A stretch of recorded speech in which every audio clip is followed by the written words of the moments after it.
할렐루야. 우리 서로 인사하겠습니다. 하나님 은혜가 함께 하시기 바랍니다. 반갑습니다.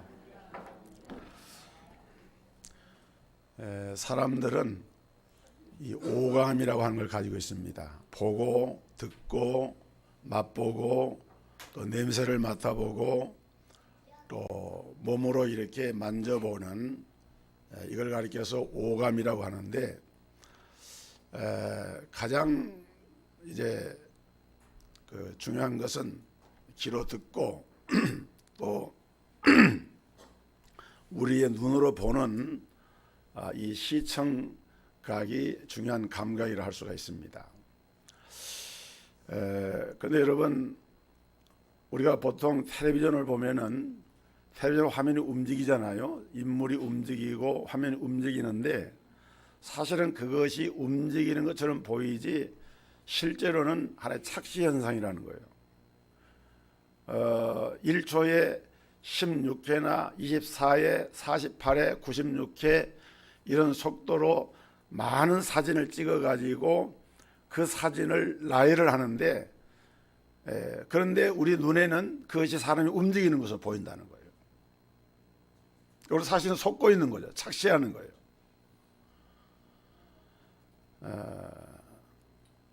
여러분, 우리가 귀로 듣는 기능이라고 하는 것도 사실은 이 세상에 일어나는 모든 소리를 듣는 게 아닙니다. 예를 들어서 지구가 돌고 있잖아요. 지구가 돌고 있는 건 아시죠? 근데 지구가 돌고 있는데 이 거대한 지구가 돌면은 그 지구가 돌아가면서 엄청난 이런 대기류에 부딪히면서 굉음이 나는 거, 소리가 나는 거예요. 그런데 그 소리를 우리는 듣지를 못합니다. 지구가 얼마만큼 빠른 속도로 돌고 있는가? 지구와 태양 간의 거리가 1억 5천만 킬로미터인데 지구와 태양을 한 바퀴 도는데 걸리는 시간이 365일입니다. 우리가 1년이라고 하는 것이 바로 지구가 태양을 전체 태양 주위를 한 바퀴 돌아서 원래 자리로 돌아오는 그 기간이 1년이에요. 이걸 계산해 보니까 이 지구의 공전 속도가 얼마나 되는가 했더니 1초당 30km입니다. 초속 30km. 정확하게 평균 공전 속도가 초당 29.783km입니다. 그러니까 1시간으로 계산하면은 10만 7,218km를 달리는 거예요. 시속 10만 7천 km 달리는 것이 이 지구 덩어리입니다. 이것은 이 소리라고 하는 것이 전파되는 것도 굉장히 빠른데 소리의 88배라고 합니다. 그러니까 엄청난 속도로 지구가 날아가고 있는데 우리는 우리 몸으로 그걸 체감을 못합니다. 그 소리를 듣지를 못하는 거예요. 왜 그런가 하면은 우리 인간은 자기가 오감으로 체험할 수 있는 체험의 범주 밖에 있는 것에 대해서는 아예 그 한계를 알고 문을 닫아버립니다. 그러니까 실제적으로는 우주 가운데는 엄청난 이런 움직임이 있고 현상들이 일어나지만은 우리가 사람들이 자기 몸으로 체감하는 것들은 지극히 제한적이고 부분적이라는 거예요. 여러분, 그렇기 때문에 우리는 때로는 이해가 안 되고 느낄 수가 없지만은 실제로 이 지구상에서 이 우주에서 일어나고 있는 수많은 일들이 일어나고 있다라고 하는 사실을 부정해서는 안 됩니다. 우리 인간은 한계가 있기 때문에 다 알 수가 없어요. 여러분, 예수님의 제자들이 예수님을 3년 동안 따라다니면서 수없이 많은 기적과 기사와 이적을 보고 체험을 했는데 오늘 기록된 이 마가복음 16장 9절로 18절에 기록된 말씀을 보면은 그 제자들이 예수님의 부활을 믿지를 못했다. 믿지 아니하더라 그랬어요. 믿지 아니하더라라고 하면 세 번이 반복해서 나와요. 믿지 아니하더라, 믿지 아니하더라. 여러분, 제자들이 예수님 살아계실 때 수없이 여러 번 당신이 죽으실 것과 부활할 것을 예언을 하셨지만은 제자들은 그걸 믿지를 못했어요. 오늘 우리가 믿는 사람이 있는가 하면은 믿지 못하는 사람이 있는 거예요. 그러면 왜 제자들은 예수님의 부활 소식을 믿지를 못했을까요? 거기는 몇 가지 이유가 있는데, 첫째는 자기들의 지식으로, 자기들의 경험으로 이해가 되지 않았기 때문입니다. 사람들은 어떤 나 외 바깥의 것들을, 그것을 내 안에 받아들이고 수용을 할 때에 내 경험이나 내 지식이나 내가 실제로 어떤 이성으로 이해할 수 있는 범주 안에서만 그걸 받아들여요. 그런데 죽은 사람이 다시 살아났다, 죽은 자가 다시 살아났다라고 하는 그런 것은 우리의 경험 바깥의 일입니다. 우리가 체험해보지 않은 일이에요. 제자들도 그런 일을 몰랐어요. 물론 나사로 같은 사람이 살아나는 걸 보았지만은 그건 자기 일이 아닙니다. 제3자의 일이에요. 그래서 제자들은 설마 예수님이 죽으실 리가 있나? 어떻게 사람이 죽었다가 다시 산다는 말인가? 이들은 이해가 안 됐습니다. 듣기는 들었어도 믿지를 못했어요. 자기들의 상식이나 경험이나 지식으로 도저히 받아들일 수가 없는 것이 부활에 대한 사건이었습니다. 여러분, 성경을 우리가 아는 지식도 중요하지만은 성경을 아무리 알아도 그 성경에 나타난 하나님의 초자연적인 사건들을 믿지 못한다고 하면은 그 성경 아는 거 별다른 의미가 없는 거예요. 여러분, 하나님의 말씀인 성경을 아는 데 그치지 마시고 그 성경 말씀을 믿고 고백할 수 있는 우리 성도들 되기를 주의 이름으로 축복합니다. 믿어야 돼요. 부활은 하나님이 하시는 거예요. 사람이 하는 것이 아닙니다. 지구 덩어리도 하나님이 전체를 당신의 주권을 가지고 움직이는 것입니다. 사람이 하는 것이 아닙니다. 내 경험과 내 이성과 내 체험으로는 받아들일 수 없는 일이라 할지라도, 그것이 초자연적인 영적인 세계의 일이라 할지라도 우리는 그것이 하나님의 말씀이라고 하면은 믿고 받아들이고 아멘할 수 있는 그런 믿음의 성도들이 되어야 할 것입니다. 그게 믿음이. 성경은 처음부터 끝까지 약속으로 시작을 해서 약속으로 끝을 맺습니다. 구약 성경은 오실 메시아를, 신약 성경은 오신 메시아를, 그리고 또 이 신약 성경은 다시 오실 예수 그리스도를 예언하고 약속하고 있는 것이 성경의 말씀인데, 우리는 그 하나님의 언약의 말씀을 붙잡고 믿고 신앙생활하는 것이 그 믿음 생활인 거예요. 그 약속을 믿지 못한다면 여러분의 믿음은 가짜 믿음인 것이죠. 여러분, 신앙은 내가 이해되는 것을 믿는 것이 아니라 하나님의 언약을 붙잡고 믿는 것이 그 신앙생활인 거예요. 내 눈에 보이지 않고 내 귀에 들리지 않아도 내 체험으로 내가 경험한 것이 아니라 할지라도 하나님의 말씀, 주의 말씀이 여기 있사오매 그 말씀을 내가 믿습니다 고백하는 것이, 그것이 바로 신앙인 거예요. 여러분, 사람이 물 위로 걷는다? 예수님 물 위로 걸어오셨잖아요. 갈릴리 가나에서 물을 가지고 포도주로 변화시키는 역사가 일어납니다. 죽은 자가 사흘 만에 다시 살아납니다. 성경에 기록된 이 하나님의 말씀을 현대 과학이나 인간의 합리적인 이성에 의해서 판단해 보면은 이건 도저히 믿을 수가 없는 이야기들입니다. 그러나 우리는 어떻습니까? 성경의 약속은, 성경의 언약들은 우리의 이해의 대상이 아니고 그 약속의 대상이 되기 때문에 우리는 그 하나님의 그 약속을 믿고 고백을 한다 이 말입니다. 또 한 가지 이들이 주님의 부활을 믿지 못했던 것은 하나님의 능력을 믿지를 못하였기 때문입니다. 요한복음 11장에 보면은 나사로가 이제 죽는 그런 사건이 일어납니다. 그런데 베다니 촌에 나사로는 두 자매가 있는데 오누이들이죠. 마리아와 마르다 자매와 이 나사로는 오누이였어요.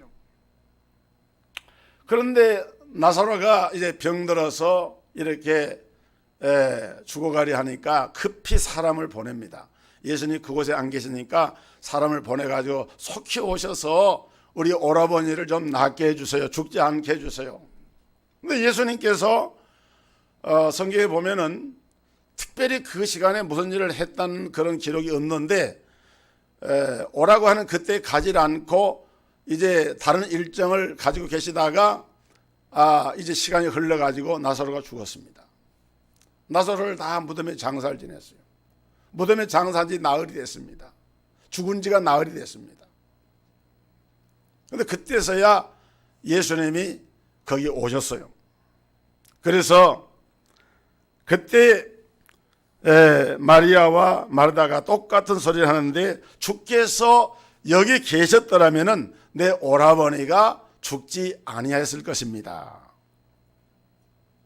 그러니까 주님이 우리가 말씀을 할 때 빨리 오셨더라면은 우리 오라버니가 죽지 않았을 것인데 좀 원망 섞인 서운한 마음을 담아가지고 그렇게 얘기를 한 거예요. 주님께서 늦게 오셨기 때문에 우리 오라버니가 죽었어요. 그 얘기를 애둘러서 얘기를 한 거예요. 여러분, 이 마리아와 마르다의 말 속에는 하나님의 아들 그리스도의 시공간을 초월하여 역사하시는 그 하나님의 하나님됨을 제한하는 우리 인간의 이 무지와 불신앙이 거기에 담겨져 있는 거예요. 그러니까 예수님이 여기 계시면 우리 오라버니가 사는데 거기 계셨기 때문에 우리 오라버니가 죽었습니다. 그 말은 예수님을 공간적으로 제한하는 거예요. 그래서 사실은 성경에 보면은 우리 예수님은 그런 분이 아니거든요. 예를 들어서 마태복음 8장에 보면은 그 백부장의 경우가 있습니다. 하인이 중풍으로 고생을 하는데 이제 예수님께 나아가서 내 하인의 병을 고쳐주옵소서. 주님께서 말씀하기를 내가 가서 고쳐주리라 하니까 아닙니다. 나에게도 군사가 있어서 가라 하면 가고 오라 하면 오는데 주님이 여기서 말씀만 하시면은 내 하인이 나을 것입니다. 그러니까 예수님께서 그 백부장의 믿음을 기억해 보시고 야, 이 백부장의 믿음이 크도다. 주님께서 선언하시자마자 그 순간에 하인의 병이 났어요. 나중에 백부장이 돌아가서 보니까 주인이 말씀하시던 그 순간에 하인의 병이 깨끗하게 난 사실을 성경은 기록을 하고 있어요. 여러분, 이게 바로 믿음인 거예요. 이만한 믿음을 이스라엘이 내가 찾아보지 못했다. 내 믿음이 크도다. 가라. 내 하인의 병이 나았느니라 선포되어지는 이런 역사가 일어난 거예요. 여러분, 우리가 예수님을 믿고 알지만은 예수님을 어떤 분으로 믿고 아느냐 하는 게 중요한 거예요. 백부장은 예수님을 믿고 고백할 때에 하나님의 아들로 메시아로 그리스도로 믿는 믿음을 가졌습니다.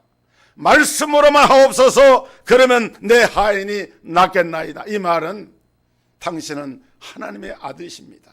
그리스도이십니다. 주님이 말씀하시면은 초자연적인 하나님의 역사가 나타나서 내 하인이 날 줄로 믿습니다 하는 그 고백이 그 속에 담겨져 있는 거예요. 사랑하는 성도 여러분, 오늘 우리가 주님의 부활을 믿지 못했던 그 제자들의 마음속에 어떤 것이 있었을까요? 첫째는 자기 안에 있는 자기 경험과 지식의 한계 속에서 주님을 바라봤기 때문이고, 또 한 가지는 주님이 누구인지를 제대로 몰랐던 거야. 아직도 예수님이 누구신가? 시공간을 초월해서 지금도 일하고 계시고 기적과 기사와 능력을 행하시는 주님이라고 하는 것을 믿지를 못했기 때문에 주님의 부활도 저들은 믿을 수가 없었던 것입니다. 사랑하는 성도 여러분, 하나님이 천지의 모든 만물들을 지으신 창조주이심을 믿으십니까? 그렇습니다. 하나님은 창조주시요, 무에서 유를 창조하셨어요. 태초에 하나님이 천지를 창조하시니라. 창조주이신 하나님이 못하실 것이 뭐가 있겠어요? 하나님께 능치 못할 일이 있겠느냐? 우리는 내 믿음이 부족해서 하나님을 제한하지 말고 성경에 기록한 대로, 주님이 언약하신 대로, 말씀하신 대로 내가 사흘 만에 다시 살아나리라 말씀을 했으면은 오늘 제자들처럼 믿지 아니함이러라가 아니라, 주님 내가 주의 말씀을 그대로 믿습니다, 이 고백이 저와 여러분의 고백이 될 수 있기를 주의 이름으로 축복합니다. 고백을 해야 돼요. 이들은 예수님을 하나님의 아들로 믿지를 못했어요. 예수님의 제자들이 예수님의 부활을 믿지 못한 결정적인 이유는 다른 것이 아니라 예수님을 하나님의 아들 그리스도 메시아로 믿지를 못했기 때문에, 그들은 물론 입으로 고백도 했고 그렇게 훈련도 받았고, 그러나 결정적인 순간에 가서는 그 믿음은 없어져 버리고 인간적인 생각이 그 마음속에 자리 잡고 있었기 때문에 예수님의 부활의 소식을 듣고도, 그것도 여러분 다른 사람이 아닙니다. 막달라 마리아, 7 귀신 들렸다가 고침을 받아가지고 새 사람이 된 그 마리아, 7 귀신이라고 하는 표현은 이 사람의 영적인 이 상태가 대단히 불량한, 그야말로 삶의 방향도 초점도 잃어버리고 살아가던 그런 삶의 자리에서 예수 그리스도를 만나고 귀신이 다 쫓겨나가고 새 사람이 돼가지고 너무 기뻐서 주님을 따랐던 그 여인, 제자들이 다 보고 경험했던 일입니다. 그 여자가 와서 지금 제자들에게 그 얘기를 한 거예요. 예수님이 다시 살아나셔서 나에게 나타나셨습니다. 그 말을 듣고도 믿지 않았어요. 저 엠마오로 가던 2 제자가 또 이렇게 내려가다가 부활하신 예수를 만나가지고 가던 길을 돌이켜서 예루살렘에 돌아와서 제자들에게 또 그 얘기를 합니다. 근데 그래도 그 말을 믿지 않았다고 그랬어요. 사랑하는 성도 여러분, 믿음 없는 자가 되지 마시고 믿는 자가 되시기를 주의 이름으로 축원합니다. 우리는 주님의 이 부활을 믿는 믿음, 듣고도 믿지 못함이러라, 듣고도 믿지 못함이러라 11절, 13절, 14절에 3번이나 이렇게 반복을 했는데, 이런 제자들을 향한 예수님은 어떤 자세를 취하셨느냐? 이들을 강하게 꾸짖으셨습니다. 14절에 보면은 그 후에 11 제자가 음식 먹을 때 예수께서 그들에게 나타나사 그들의 믿음 없는 것과 마음이 완악한 것을 꾸짖으시니, 이는 자기가 살아나는 것을 본 자들의 말을 믿지 아니함일러라.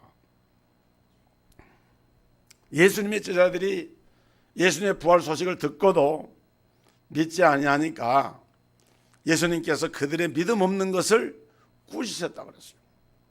여러분, 우리가 여기서 기억해야 될 것은 믿음이 없으면 꾸짖음의 대상이 된다. 한번 따라 합시다. 믿음이 없으면, 크게 하세요. 믿음이 없으면 꾸짖음의 대상이 된다. 누구로부터 꾸지람을 받아요? 예수님께로부터. 예수님께로부터 꾸짖음을 당하는 게. 여러분, 믿음이 없는 것은 꾸짖음의 대상이 될 뿐만 아니라, 이 믿음이 부족한 이유 가운데 가장 큰 이유가 뭐냐면은 그 마음이 완악했기 때문이라고 했어요. 여러분, 이 성경에서 완악하다라고 하는 표현은요, 이거는 영적인 상태를 의미하는 표현이에요. 그냥 사람이 뭐 완고하다, 악하다 그런 말이 아니라 그 심령의 근저에 하나님의 말씀과 초자연적인 기사와 이적과 언약들이 있음에도 불구하고 뭔가 모르게 내 안에 교만한 마음이 있어요. 뭔가 모르게 내 안에 하나님께로 나가는 거쳐지는 내 안에 잠겨져 있는 인간적인 자아가 그 하나님께로 향해 나아가는 믿음을 나아가지 못하도록 만드는 요소가 내 안에 있다는 거예요. 이게 완악한 마음이에요. 오늘 우리가 무지와 불신과 이 교만한 마음 가운데서 일어나는 완악한 마음을 버리지 아니하면은 하나님의 초자연적인 역사를 체험할 수가 없습니다. 예수님은 나사렛 동네에서 자라서 나사렛 사람이라 일컬음을 받았다 그랬습니다.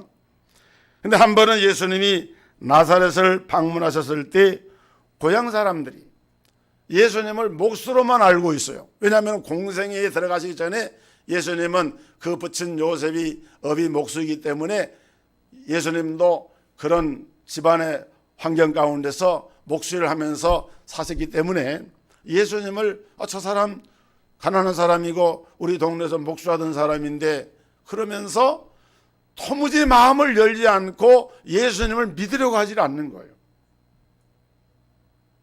그럼 여러분 같으면 어떻게 하시겠어요? 자기 고향 땅이고 아는 사람들인데 그렇게 믿지 아니하니까 좀 놀라운 능력을 거기서 행하셔가지고 예수님의 그 하나님 아들 되심을 나타내가 사람들이 깜짝 놀라게 만들어서 예수를 믿게 하면 좋을 것 같은데 예수님은 그렇게 하지 않으셨어요. 성경에 보면은 그들의 마음이 완악함을 인하여서 그곳에서 이적을 전혀 행하지 않았다 그랬어요. 그리고 그 동네를 떠나버리셨어요. 이겁니다. 여러분, 그들은 믿음이 없었을 뿐만이 아니라 완악한 마음을 가지고 있었기 때문에 그곳에서 주님은 능력을 행하실 수 없는 거예요. 오늘 하나님 앞에 예배를 드리고 있는 이 순간에도 오늘 저와 여러분들의 마음속에 이 하나님을 향한 우리 주님을 향한 마음이 열려져서 겸손한 마음을 가지고 말씀을 아멘으로 받고 언약이 성취되는 이 믿음을 고백하면서 나아갈 때에 내 삶의 기적이 나타나고 능력이 나타나는 것이지, 인간적인 생각을 가지고 내 마음이 완악하고 믿지 않으려고 하는 마음이 있다고 하면은 주님께서는 우리 마음 가운데 능력을 행하시지 않는다는 것입니다. 그러면 오늘 주님은 이러한 모든 불신앙 가운데서 특별히 제자들에게 믿음을 강조하시면서 믿는 제자들에게 당부하신 말씀이 있는데 그 말씀이 무엇인가 하면은 만민에게 복음을 전파하라 하는 것이었습니다. 사실 우리가 이 문맥을 보면은요, 예수님께서 믿음을 꾸짖으시니까 제자들이 그때 막 회개를 해가지고 주님 죄송합니다, 우리가 정말 믿질 못했습니다, 회개를 하고 마음을 다잡아서 각오를 한다든지 그런 게 아니에요. 주님의 일방적인 책망으로 끝이 나고 바로 연이어서 15절에 보니까 또 이르시되 너희는 온 천하에 다니며 만민에게 복음을 전파하라. 믿고 세례를 받는 사람은 구원을 얻을 것이요 믿지 않는 사람은 정죄를 받으리라. 이렇게 말씀하고 계세요. 여러분, 어찌 보면은요, 지금 예수님은 좀 이렇게 상황에 맞지 않는 말씀하는 것 같아요. 왜냐하면은 제자들이 처음부터 부활을 믿었다든지 또 이제 늦게라도 자기들의 잘못을 인정하고 주님 저희들이 회개합니다, 우리의 믿음없는 거 용서해 주세요, 뭐 이런 어떤 반응을 보였다라고 하게 되면은 그 반응의 끝에 그래 내가 여기까지는 참고 너희를 인정하지, 그러나 이제부터 너희 나가서 복음을 전해, 이렇게 말씀했다고 하면은 그 순서가 맞는데 지금 제자들은 믿음을 고백하지도 않고 믿지도 않고, 물론 부활하신 예수님이 그들에게 앞에 나타나셨으니까 할 말도 없겠죠. 이제 그런 상태에 있는 제자들을 향해서 너희가 만민에게 나가서 복음을 전하라, 이렇게 말씀하고 있는 거예요. 여러분, 예수님께서는 주님 이 제자들의 지금 현재 모습을 보고 얘기한 게 아니에요. 이제 주님이 부활하시고 40일 동안 땅 위에 계시다가 하늘로 승천하시게 되고 그로부터 10일이 지나는 오순절이 되면은 오순절 마가의 다락방에서 오순절 성령 충만의 역사가 나타나고 성령이 너에게 임하시면 너희가 권능을 받고 예루살렘과 온 유대와 사마리아와 땅끝까지 이르러 내 증인이 되리라 말씀하신 그 말씀이 성취될 것을 믿음으로 바라보면서 주님은 장차 이루어질 성령 강림 사건과 성령 충만을 통해서 제자들이 나가서 복음을 전하게 될 미래의 그 실상을 바라보면서 이 말씀을 선포를 하신 거예요. 이것이 중요한 것입니다. 제자들의 앞날을 내다보신 거예요. 지금 현재는 믿음이 없고 지금 현재는 무엇인가 꺼리끼는 그런 약한 것들이 있는 연약한 제자들의 모습이지만은 제자들의 앞날을 내다보시면서 주님은 이 말씀을 주셨는데 성경에 보니까 그 말씀 그대로 성취가 되어졌습니다. 할렐루야. 그대로 성취가 되어졌습니다. 하나님의 성령이 그들 속에서 엄청난 변화를 일으키셨습니다. 오늘 온 천하에 다니면서 가룟 유다를 제외한 나머지 11 제자들이 다 성령의 충만을 받고 나가서 복음을 증거하는 전도자로 살다가 순교를 당하고 목숨을 바쳐가면서 복음을 전한 전도자가 된 사실을 볼 수가 있습니다. 사랑하는 성도 여러분, 그렇기 때문에 오늘 우리도 우리 자신들도 지금의 나의 모습만을 보지 않기를 바랍니다. 장차 하나님이 크게 들어서실 모습을 믿음의 눈으로 바라볼 수 있는 그런 믿음을 가지셔야 돼요. 여러분들이 가정의 자녀들과 자라는 후세들에 대해서도 우리가 어떨 때는 스스로 예단을 합니다. 얘는 이러니까 안 돼, 저러니까 안 돼 라고 하면서 그 가능성을 자기 기준으로 이렇게 미리 제한을 시켜보는 수가 있어요. 부모님이라 할지라도 그런 경우가 참 많아요. 그러나 우리가 예수님께서 이 제자들에 대한 모습을 배울 수 있는 것은 그래, 현재 지금의 모습만이 아니라 사실 이 말씀하시고 나서 시간적으로 보면은 그렇게 무슨 1년, 2년 된 게 아닙니다. 불과 한두 달 사이 후의 일이에요. 그런데 주님은 그때에 이루어질 놀라운 역사를 믿음의 눈으로 바라보시면서 제자들에게 만민에게 복음을 전파하라 축복을 하신 거예요. 그리고 그 말씀대로 성취가 되죠. 여러분, 가정의 자녀들의 모습을 현재의 모습으로만 보지 않게 되기를 주의 이름으로 축복합니다. 앞으로 10년, 앞으로 20년, 혹은 30년 더 먼 미래까지를 믿음으로 바라보면서 그들의 가능성을 열어두시는 주님의 시각으로 여러분의 자녀 후대들을 그렇게 볼 수 있는 믿음의 눈을 갖게 되기를 주의 이름으로 축복합니다. 그러셔야 되는 거예요. 그러면 주님은 이런 말씀을 하시면서 놀라운 또한 약속을 하나 하셨는데 그건 뭐냐면은 내가 너에게 능력을 주겠다. 내가 너희와 함께 하겠다 하는 약속입니다. 너희가 내 이름으로 귀신을 쫓아내게 될 것이다. 병든 자에게 손을 얹어 고침을 받게 될 것이다. 각종 기사와 이적과 능력들이 나타나서 하나님의 권능이 함께하는 역사가 너희들에게 임하게 될 것이다. 이 말씀을 하신 거예요. 믿는 자들에게는 이런 표적이 따르니 곧 그들이 내 이름으로 귀신을 쫓아내며 새 방언을 말하며 뱀을 집어올리며 무슨 독을 마실지라도 해를 받지 아니하며 병든 사람에게 손을 얹은 적 나으리라. 실제로 주님의 이 말씀이 여러분 사도행전 3장에 보니까 오순절 성령 충만 받은 베드로 요한이 병든 자에게 손을 얹고 안면에 손을 얹으니까 나음을 얻게 되고 벙어리가 말하게 되고 기머리가 듣게 되고 죽은 자가 고침을 받게 되고 귀신이 쫓겨나고 주님이 약속한 그 말씀이 그대로 성취가 된 사실을 성경은 증거를 하고 있는